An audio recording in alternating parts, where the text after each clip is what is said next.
안녕하십니까, 이종구 소장입니다. 이번 시간엔요, 글로벌 증시 하락 영향에 따른 종합지수의 지난 1월 저점 지지 가능성에 대해서 알아보도록 하고요.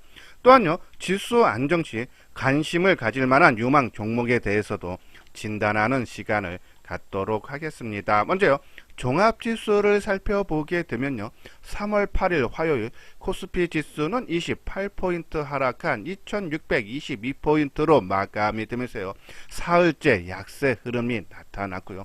코스닥 지수도 11포인트 내린 870포인트로 마감이 되면서요, 전반적인 투자 심리가 크게 위축이 돼주는 모습인데요. 자, 등락 종목수에 바로 나타나죠. 코스피 시장 같은 경우에는 상승 종목이 148개에 그친 반면에 하락 종목은 732개로 월등히 많은 종목수가요, 약세를 보였어요. 자, 이것이 국내 증시뿐이 아니라 글로벌 증시 동반적인 약세 흐름인데요. 일본이 1.7% 하락을 했고, 대만 증시가 2%, 중국 증시는 2.3%가 넘는 약세 흐름이 나타났어요. 자, 지금 방송을요, 이 선거 당일날 지금 하고 있는데요.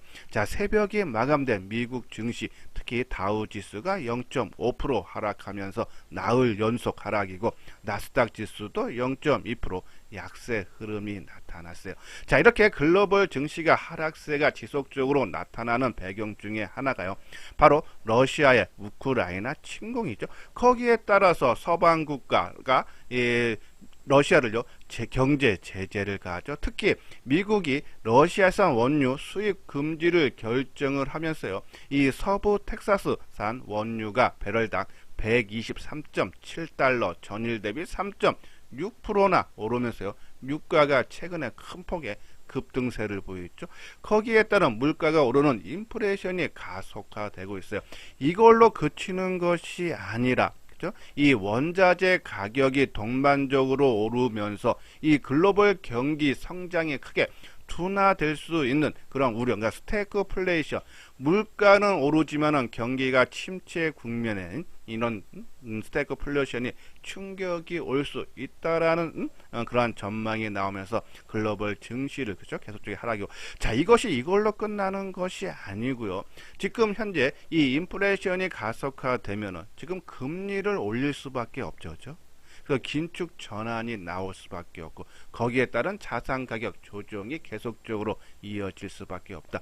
물론요, 지금 우크라이나 사태 초기 때문에 그러한 불확실성이 커지면서 다음 주죠, 17일 우리나라 시간으로 FOMC 회의가 열리면서 금리 인상 등 긴축 정책의 발표가 나올 텐데, 지금 0.5%보다는 0.25% 인상 가능성, 그러니까 우리가 우려했던 긴축 정책이 완화되는 가능성이 있지만 시간이 지나면은 이 금리 인상이 인플레이션 우려로 가속화될 수는 있다. 그런 부분에서 시장이 크게 좀 위축되고 있다라고 보시면 돼요. 자, 하지만 우리가 여기서 하나 좀 생각해야 될 부분이, 지금 이 우크라이나 사태가 확산되는 배경 중에 하나가 바로 이 미국을 포함한 서방 국가의 러시아 제재죠. 근데 이 제재를 가하면서 지금 위기가 크게 고조되고 있는데, 가하는 입장에서, 미국 입장에서는 감당할 수 있는 부분까지만 제재를 할 수 있을 수밖에 없다. 그래서 제어가 가능하다라는 그런 생각이에요. 특히요, 최근에 우크라이나 사태 이후에 이 우크라이나 국채 가격이 계속적으로 하락 모습을 보이고 있는데, 최근에 나온 리포트들을 보면요, 이 우크라이나 국채 가격이 다시 오를 걸로 전망, 그러니까 이 우크라이나 사태 이유를 대비하는 거죠. 그래서 이 현 시점이 크게 빠진 우크라이나 국채 매수의 적기로 보고 있다라는 그런 리포트도 나오고 있어요. 그러한 이유는 우크라이나가 어떤 형태로든지 독립을 유지할 가능성이 크고, 또 이번 사태로 이 미국이라든지 유럽 등 이 서방 국가로부터의 막대한 재정 지원을 받을 수 있다. 그래서 안정을 되찾을 수 있다는 얘기죠. 그러면 모든 것이 주가라는 것이 최악의 국면을 생각해서 크게 빠졌다가 그것이 감당할 수 있는 거죠. 그래서 이 내성이 생기면서 다시 또 회복하는 그런 국면이 거치면서 지금 뭐 상당히 지수 하락으로 인해서 불안감은 커질 수는 있지만은 그죠? 우리는 그 이유를 조금씩은 대비를 해줘야 되지 않나라뇨. 그런 말씀드려요. 자, 환율 부분 보면은 지난 화요일 날 9원 90전이 상승한 1237원으로 마감이 되면서요. 자, 이것이 우측 하단이 환율 일봉 차트인데요. 자, 최근에 가장 고점이 이 코로나 사태에 터진 2020년 3월 달에 1296원까지 올라가는 모습이지만 그 전 가격대는 1250원대가 일반적인 저항대로 봐야겠죠. 그러한 부분에서 좀 1237원, 1250원의 강력한 저항선을 적용할 가능성이 있다. 그러면 거의 어느 정도죠? 올라왔다라고 보시면 돼요. 그래서 그런 부분. 그래서 환율이 1250원을 고점으로 저항을 받고 좀 조정을 받는다면 좀 시장도 좀 안정한 국면이 나타날 수 있지 않나라는 그런 말씀드리고, 자, 그리고 선거가 끝난 10날 그죠? 3월 두 번째 목요일이죠. 선물 옵션 만기예요.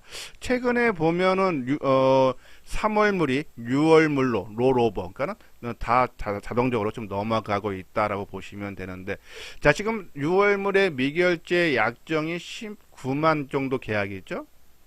그러면 어느 정도가 목요일 날까지 뭐 또 한 뭐 3, 4만 주 넘어간다 그러면은 뭐 한 20, 뭐 한 3만 주 내외 된다 그러면 어느 정도 롤오버가 다 됐다라고 보시면 돼요. 자, 이 우리가 지난 일요일 날 방송을 통해서 2월 11일 누적을, 그러니까 한 달짜리겠죠. 선물 옵션 같은 경우라든지 주식 선물은 보통 이제 1개월 단위로 하기 때문에 그 누적 부분을 말씀을 드렸는데, 이것이 이제 일요일날 방송했던 부분인데, 자, 주식 선물 같은 경우가 하방으로 베팅한 것이 228억 외국인들인데, 오늘 날짜로 보니까 215억, 그죠? 그럼 한 400억이 넘는 것을, 그죠? 외국인들이 좀 순매수를 해줬고, 또 풋옵션, 그러니까 하방으로 베팅했던 물량이 442억인데 277억으로 줄었죠. 그러니까는 하방으로 베팅한 물량을 정리를 했다는 얘기예요. 또 상방으로 베팅했던 콜옵션 같은 경우는 61억인데 153억으로 증가되니까 상방으로, 그러니까 콜옵션, 풋옵션, 주식 선물은 그동안 하방으로 베팅한 물량을 많이 정리를 했다라고 보시면 되고, 단순히 이제 지수 선물, 그렇죠? 한 1,300억 정도 순매수였는데 한 400억 정도 좀 소폭 매도를 보였다라고 보셔서 어느 정도죠? 지금 1개월 정도, 최근 1개월 누적으로 보면은 3월 10날 선물 옵션 만기 영향이, 그죠? 그동안 하방으로 베팅을 많이 했다 했어요. 자, 이 12월물이 본격적으로 거래가 되는 12월 10일 이후 누적으로 보면은 선물 시장에 외국인들이 한 4조 원 정도, 그죠? 큰 폭의 매도, 그러니까 하방으로 많이 베팅을 했었어요, 그죠? 근데 그런 부분이지만 최근 한 달 동안에는 이 1개월 콜옵션, 풋옵션 좀 정리를 하는 부분이기 때문에 좀 시장에서 하방으로 뱉은 물량이 조금 완화됐다라고 보시면 돼요.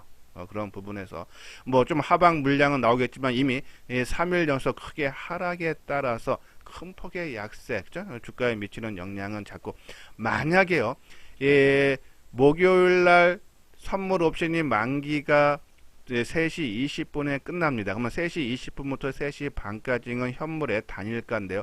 그때 만약에 주가가 크게 하락을 한다 그러면 오히려 한번 매수 관점으로, 단기적인 관점으로 들어가면 마지막 단일가에 크게 하락을 했을 경우 그 다음 날 어느 정도 회복을 시켜주면서 시작하기 때문에 오히려 단일가에 크게 하락하면은 매수 관점으로 접근을 해줘도 된다라는 그런 말씀을 드립니다. 자, 이것이 이제 글로벌 주요 국의 지수인데요. 자, 좌측 상단이 다우 지수죠. 자, 보면은 지금 나흘 연속 하락에 따라서 지난 2월달 저점 수준, 그러니까 우크라이나 사태 터지는 그 가격대 수준까지 다 내려왔어요, 그렇죠? 그리고 나스닥도 마찬가지죠. 다 내렸는데 지금 대만이라든지 일본이라든지 독일 지수 같은 경우는 지난 1월달 저점을 크게 하회를 하고 중국 증시도 제가 일요일날 방송을 통해서 국내 증시와 비슷한 움직임을 보이고 있다는데 그죠? 이틀 연속 그러니까 월화 이틀 연속 크게 하면서 지난 1월달 저점을 좀 깨고 내려가는 모습. 지금 우측 상단이 거래소 시장인데요.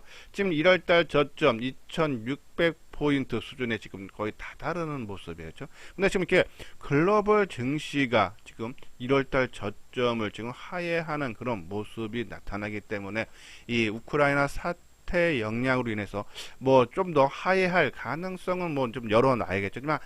하지만 2600포인트는요, 그죠? 이 펀더멘탈, 그러니까 우리가 보면 주가 수익 비율이라든지 주가 순자산 비율을 봤을 때, 그죠?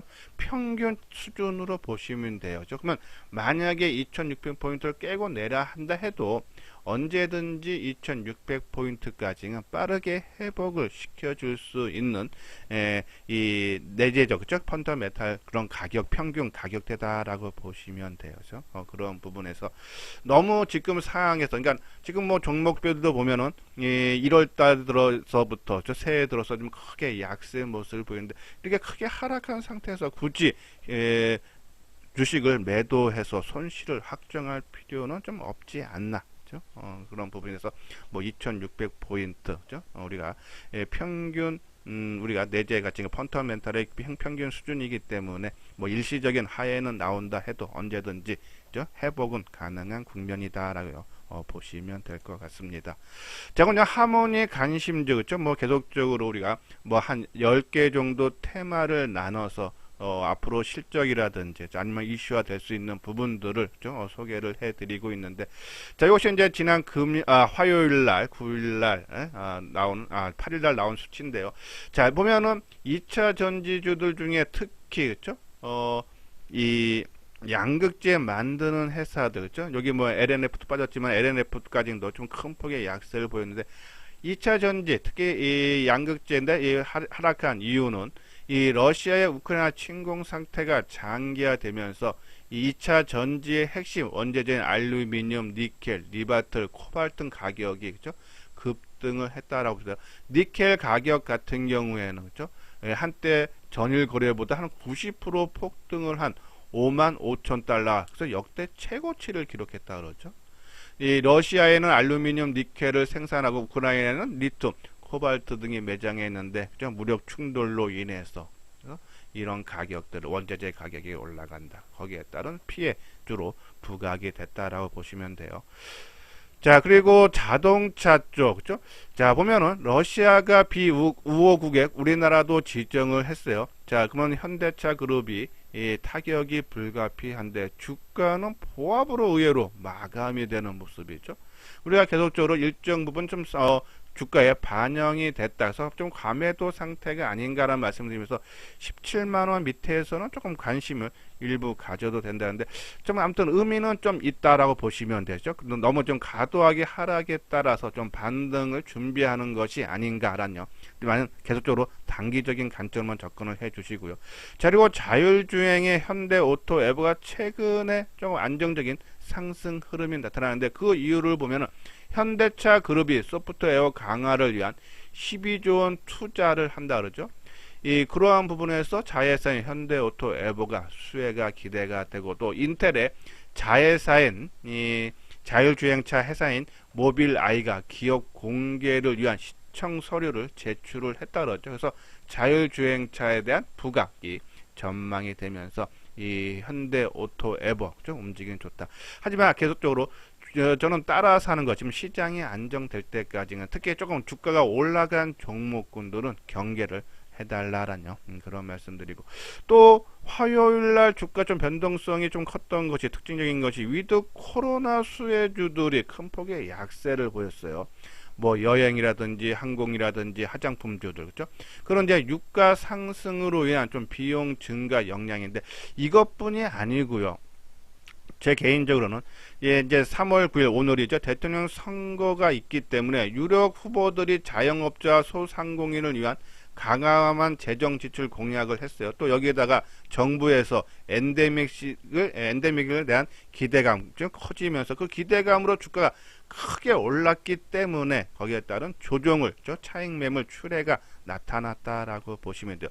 자, 하지만 저는 이 재료는 계속적으로 간다라고 보는 게 이 백신 접종률을 완료한 해외 입국자에 한해서 7일서부터 자가격리를 면제해주는 방안이 이르면 오는 주말 확정될 과정이다라고 보시면 되고, 또 이 글로벌 숙박 공유업체 이 에어 B&B도 올해 1, 4분기 숙박 예약 건수가 대해서요, 이 코로나 이전 수준을 넘어설 걸로 전망이 된다. 그러니까 엔데믹에 대한 위드 코로나에 대한 수혜가 나타날 수 있지 않나. 그죠? 그래서 저는 우리가 보면 롯데 관광 개발 계속적으로 언급을 해드리는데 관심 필요하다라는 그런 말씀드리고, 자, K 콘텐츠, 그죠? 지금 뭐 엔터라든지 특히 최근엔 또 드라마 제작 쪽에 좀 주가가 움직임이 조금 강한 모습이 나타나고 있는데요. 자, 중국에서 한알령 해제 기대감이죠. 한국 드라마의 슬기로운 깜빵생활 세 편이 중국판 유튜버인 이 바리비리에서 반영이 되기 시작했다. 이러한 부분들이 부각이 되고, 또 엔터주도 이 하이브 등이 이 BTS의 공연 재개 기대감으로, 자, 아까 말한 대로 위드 코로나 종목들 같이 이 K 콘텐츠 관련 종목과 엔터주와 같이 상승을 했는데 위드 코로나 수혜주들은 크게 좀 약세, 그렇죠? 여행, 화장품, 항공 하락한 반면에 하이브 등은, 그죠? 엔터주들은 뭐 약세를 보였지만은, 그죠? 약보합 수준에 못 쳤다, 그죠? 그만큼 조금 힘이 강한 것이 아닌가라는, 그래서 조금 이 K 콘텐츠 엔터라든지 드라마 게임주들의 좀 반등세는 좀 더 나타날 수 있다라고 말씀드리고, 자, 친환경 에너지, 그죠? 우리가 이제 하나솔루션, 두산포스를 말씀드리는데 이 신재생 에너지로서 부각이 되는 거죠. 그러니까 유가가 크게 상승을 하면은 당연히 신재생 에너지, 특히 이 미국 시장에서 보면은 태양광 업체인 썬파워가 주가가 한 18%나 급등을 했다 그러죠. 그런 부분이면은 하나솔루션 목요일날 좀 움직임이 좀 나타날 수 있지 않나 한번 기대도. 그런 이 친환경, 그런 신재생 에너지 관련 종목, 태양 풍력 관련주들 조금 관심 계속적으로 필요하고, 지금 신규보다는 갖고 계시는 분들 조금 손실 보던 부분을 좀 회복하면서 좀 일부 물량 줄이는 관점으로, 그죠? 한번 접근을 해도 되지 않나라는 그런 말씀을 드립니다. 그래서 뭐 반도체 관련 종목군들, 뭐 하이닉스가 우리가 했던 가격대보다 조금 하회한 모습인데요. 그러한 부분에 따르면은, 그죠? 이 소재 부품 장비주들도 좀 약세를 보여야 되는데 생각보다 크게 약한 그냥 빠지지는 않아요. 그죠? 지난 월요일도 그렇고 뭐 유진테크가 약보합 수준의 마감이 되는 그런 모습, 그죠? 그런 부분 한번 관심을 가져도 되지 않나라는 그런 말씀을 드립니다. 자, 오늘 유망 관심주 삼성이다. 지난번에 한번 방송을 통해서 말씀을 드렸던 부분이에요. 자, 먼저 삼성전기. 자, 월요일날 크게 하락을 하면서 아마 공매도가 좀 많이 나온 것 같아요, 월요일날. 자, 그러면서 공매도 과열 종목으로 지정이 8일날 어제 됐었죠. 그리고 이제 그러한 부분에서 주가 크게 하락해서 다시 또 원위치에 내려왔기 때문에 좀 가격적으로도 조금 좀 과매도에 좀 진입한 것이 아닌가라는 그런 말씀드리고, 또 배당금도 2,100원 준다 해서 전년 대비해서 전년에 한 1,400원이니까는 한 50% 증가, 또 배당 성향도 한 20% 이상을 좀 유지를 한다 그러죠.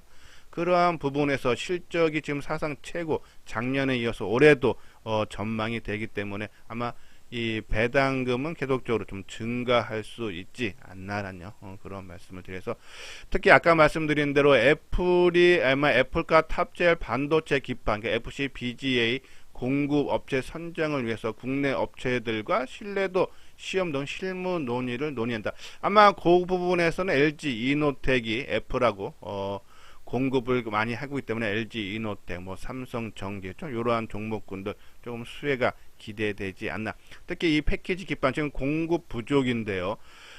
지난해 말에 삼성전기가 한 1조 원 투자하고 또 요번에 3,200억을 추가 투자한다 그러죠. 이건 거기에 따른 성장세, 그죠? 가능하다. 또 MLCC 부분도 2분기부터 점진적인 회복을 거쳐서 하반기에 본격적인 업황 회복 기대. 그렇죠?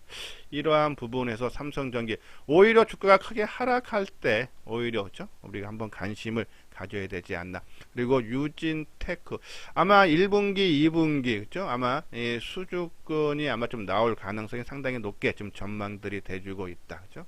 그리고 유진테크가 하이닉스 비중이 컸는데 지금 삼성전자 비중이 지금 상당히 크게 증가를 할 수 없어. 여기 보면 삼성전자 매출 비중도 40% 중반대 수준으로 전년 대비 한 10% 이상 증가할 걸로 보고 있다. 그래서 저는 계속적으로 반도체 종목군도 지금 하이닉스가 우리가 의미 있는 지세인 이 12만원대 그렇죠? 그걸 좀 하회했기 때문에 좀 시간은 필요할 수는 있겠지만은 계속적인 관심, 실적이 크게 좋아지는 종목, 특히 연초나 연말에 신고가 났던 종목, 뭐 PSK라든지 유니셉, 월덱스, 원익 QNC, 아비코 전자, 그렇죠? 이러한 종목군도 계속 관심 필요하다는 말씀드리고, 또 하이브, 그렇죠? 아까 말한 대로 이 엔터 종목군들, 특히 하이브의 BTS가 10날서부터 서울 공연이 재개가 되고, 또 이 2분기에 팬 커뮤니티인 이 위버스가요, 이 네이버 V 라이브와 통합했죠. 그래서 이버스 2.0을 선보일 거다. 그렇죠? 그런 부분. 또 이 NFT 거래소도 아마 2분기에 좀 설립할 가능성이 있다. 좀 그러한 부분에서 아마 2분기에는 조금 새로운 사업의 성장이라든지 그렇죠? 그런 부분들이 좀 부각이 될 가능성이 상당히 크다. 또 4월 달에는 서울 공연에 이어서 그렇죠? 미국 공연이 또 이어지는데 좀 전석 다 매진이라 그러죠. 그래서 리오프닝에 대한 수혜도 부각이 된다. 해서 하이브 최근 좀 조정을 받았지만 21선 좀 그 지지를 보면서 우리가 한번 좀 관심이 필요하지 않나는 말씀드리는데 한번 간단하게 한번 차트 모양을 볼까요? 자 보면은 하이브 같은 경우죠. 자 지금 1차 상승하고 지금 가격대가 한 27만원 센터가 의미 있는 지선 20일 이동평균선 그죠? 그리고 지난 2월달 고점 우리가 보면은 전고점 저점 이동평균선 그리고 대량 거래가 터졌던 가격대 최근에 대량 거래가 좀 크게 두세 번 터졌던 가격대가 바로 이 27만원 전후죠. 그렇죠? 그러한 부분에서 27만원, 21선이 지금 정확하게 얼마냐 하면요. 21선이, 지금, 26만 한 9천원 정도 되려 계속 상승 추세니까 한 27만원 전후에서 지지 여부, 거래도 감소. 거래 감소는 우리가 급매물 소진으로 봐서 우리 하이브 한번 기술적 분석상도 그렇고 저 재료면도 또 이 BTS 공연이라든지 또 2분기에 또 호재성 신사업이라든지 그러한 부분들 관심 필요하고 자 삼성전기는 최근 좀 낙폭이 심화되는 그런 모습이어서 오히려 조금 저평가가 된 것이 아닌가라는 그런 말씀드려서 오늘 저는 16만원 밑에는 우리가 관심 필요하다 그런 말씀을 드립니다. 자 그리고 유진테크 한번 볼까요? 자 유진테크 최근에 반도체 크게 조금 안 좋은데도 좀 하반 경직의 모습을 보이고 있고 아까 말한 대로 재료면에도 상반기에 아마 이 장비 수주권들이 아마 좀 나올 가능성이 좀 높게 지금 평가가 되고 있어요. 그러한 부분들 그죠?